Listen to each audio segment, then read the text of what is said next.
আমার চ্যানেলে সবাইকে স্বাগত। সবাই কেমন আছেন? আশা করছি ভালো আছেন।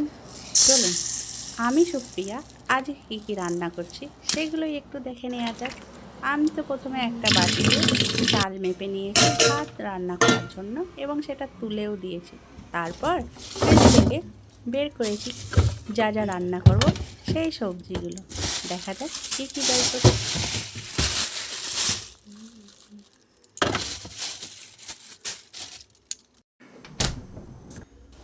এরপর আমি একটা কড়াইতে তেল নিয়েছি, তেল দিয়েছি। তারপর সেটা গরম হওয়ার জন্য একটু ওয়েট তো করতেই হবে। হ্যাঁ, এইবার দেখুন আমার কড়া গরম হয়ে গেছে, হালকা ধোঁয়া উঠছে। আমি এবার মাছ ভাজবো। এর মধ্যে মাছগুলো আমার যতটা মাছ প্রয়োজন সেই মতো মাছগুলো আমি দিয়ে দেবো। আমি আর আমার ছেলে খাবো সেই মতোই আমি মাছ দিয়েছি এখানে 2 পিস, আর মাছের মাথা একটা।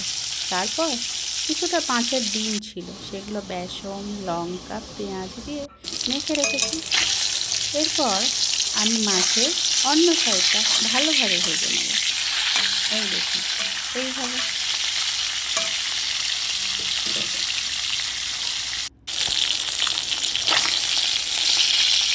আমার মাছটা প্রায় ভাজা হয়ে এসেছে, আর একটু অল্প আমি ভেজে নেব খালি। ভেজে নিয়ে ওইগুলো আমি এবার একটা পাত্রে তুলে রাখবো। তারপর আমি কড়াইতে যে মাছের ডিমটা ছিল, যে বেসন লঙ্কা পেঁয়াজ দিয়ে মেখে রেখেছিলাম, সেটা আমি এবার ভাজতে শুরু করব। দেখুন এইভাবে আমি গোল গোল করে একটার পর এক দিয়ে দিয়েছি।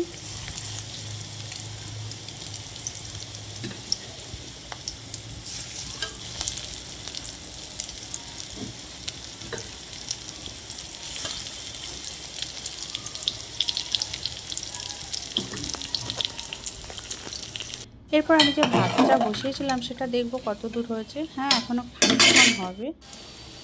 আমার মাছের ডিমের এক সাইডটা প্রায় ভাজা হয়ে গেছে, আমি ওটা উল্টে নেব আর এক সাইডটা ভাজার জন্য। এই দেখুন এইভাবে। আপনারা কেউ খেয়েছেন কি এইভাবে মাছের ডিম? আমার তো ভালো লাগে। অফকোর্স আমরা বাঙালি, আমাদের মাছ না হলে তো ভাত চলেই না।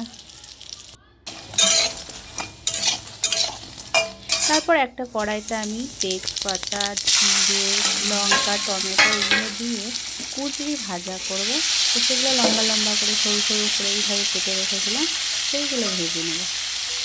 এই দেখুন, আমি এগুলো একসাথে দিয়ে দিচ্ছি কারণ ভাজা হবে তো। গড়ে তোলার জন্য মানুষকে শিক্ষিত হয়ে উঠতে হবে। শিক্ষিত মানুষ পরিবেশের দাম খাবে।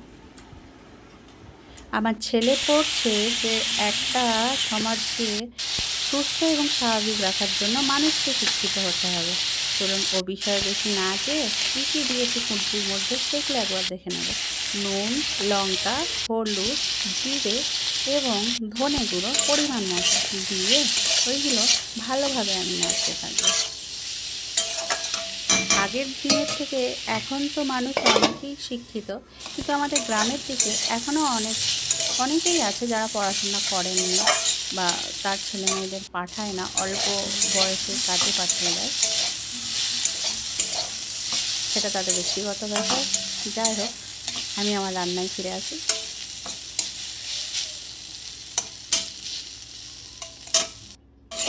তো দেখুন কুঁদরিগুলো আমার ভাজা হয়ে গেছে। এগুলোকে এবার আমি আর একটু ভেজে নিয়ে তুলে নেবো একটা পাত্রে।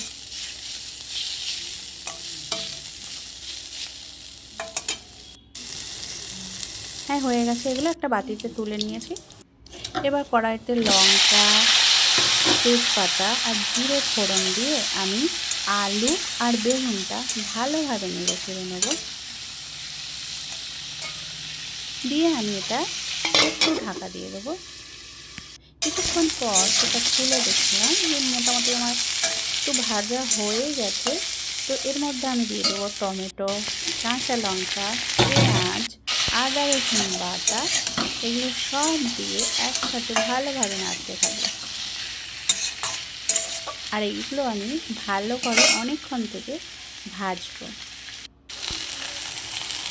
তো দেখুন এর মধ্যে আমি এবার লঙ্কা হলুদটাও দিয়েছি, কিন্তু কিছুটা পর।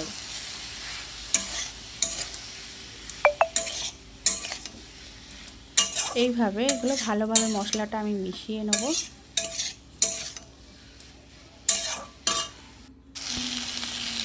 পরিমাণ মতো লবণটাও আমি এখনই দিয়ে দেবো।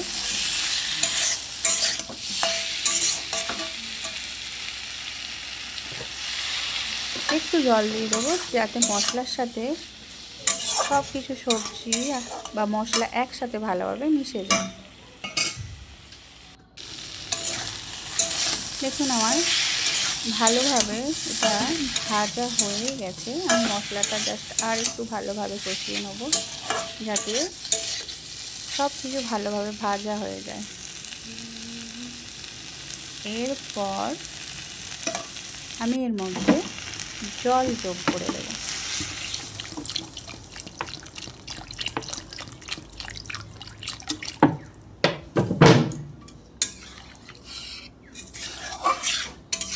আমি যেমন ঝোল খেতে ভালোবাসি সেই মতো আমি জল দিয়েছি, আপনাদের যেমন প্রয়োজন আপনারাও সেরকম দেবেন।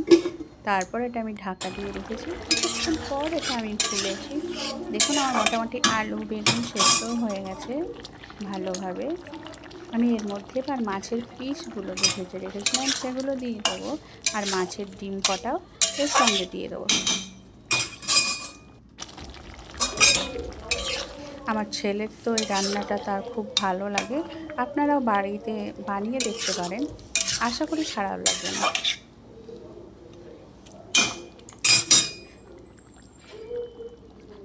আমার রান্না প্রায় শেষের পথে, রান্নাটা হয়ে গেছে। তবু আমি অল্প একবার চাপা দিয়ে নেব। দেখুন আমার রান্না হয়ে গেছে। কেমন লাগলো আপনারাও বাড়িতে বানিয়ে খেয়ে বলবেন কিন্তু। আর সবাই ভালো থাকবেন, সুস্থ থাকবেন।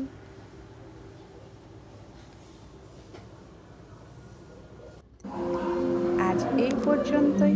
ভালো লাগলে লাইক এবং সাবস্ক্রাইব করবেন। নমস্কার বন্ধুরা, চলুন টাটা বাই বাই।